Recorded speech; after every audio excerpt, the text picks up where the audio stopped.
So she immediately put me on limited profile and added me to this group called Dudes I'm Never Gonna Bang. And in that group, it was just me and her dad. I was like, oh. Yeah. Oh. But that wasn't the worst part, because her dad wrote on the wall for the group, and he wrote, "Hey, at least we tried." I was like, oh, that's disgusting. Bat signal. Right? Batman's base is a cave. Right? How's he gonna see a bat signal? There's no windows. What happens if they need him during the day?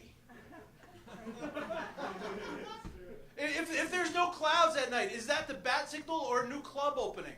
You know, if we want to advance the technology of a Batman, why don't we at least get him up to the level of, I don't know, a 1983 drug dealer and hand him the bat pager? I recently peed on the steps of a church. Yeah.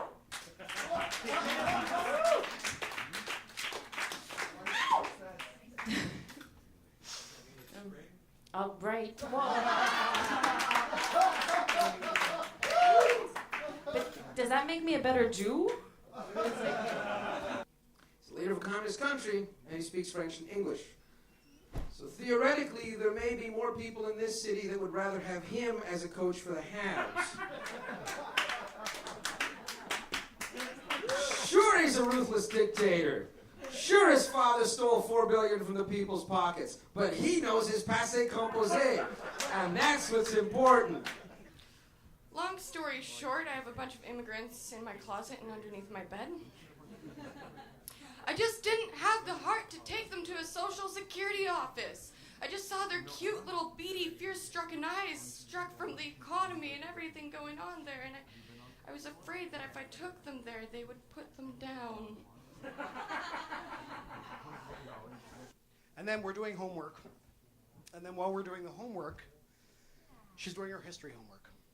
And she says to me, "Daddy, back when you were in school, did they have history?"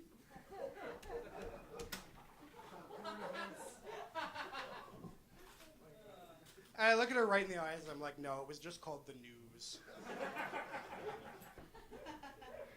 And that's why I think that depressing people are more interesting and, better company than fucking happy people. Because nothing is more fucking annoying to me than somebody, when you're commiserating with other people and you're like, "Hey, what are you doing today?" "Well, I'm headed to a job right now. I'm going to work." And everybody's like, "Oh, fuck, man, work." And they're like, "Yeah, fuck, work." Like, that's a conversation that we have on a daily basis, I assume.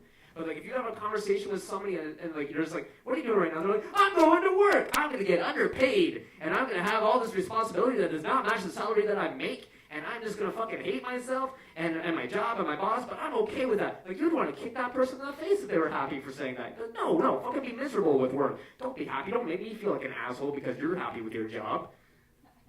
I don't know. Say anything. And I was completely embarrassed of my friend. I knew a little bit. She goes, "No, just anything. I don't fucking care. Just say anything." So it just turned into the weirdest fucking sex talk. It was like, "Oh, baby. Oh, mon amour.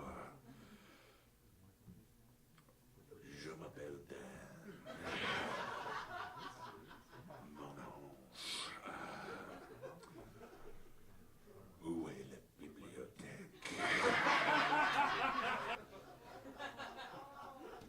I just think it's weird that we have a day to honor and cherish the women in our lives, but an entire month to do the same for their breasts.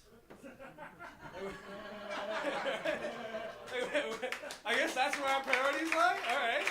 Let me tell you, ladies and gentlemen, when I woke up the next fucking morning, all of the night's events swirled together, and I had an epiphany. I realized something even more terrible. I realized that the gas tank I peed in was my couch. The mailbox I shat in was my kitchen sink. And the DeCarry Expressway was my fucking bed.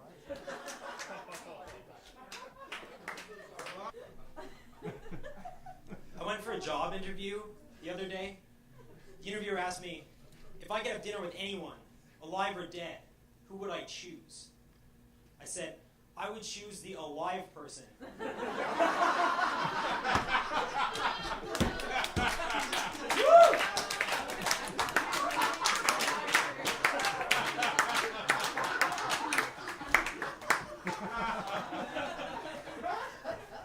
That is a ridiculous question.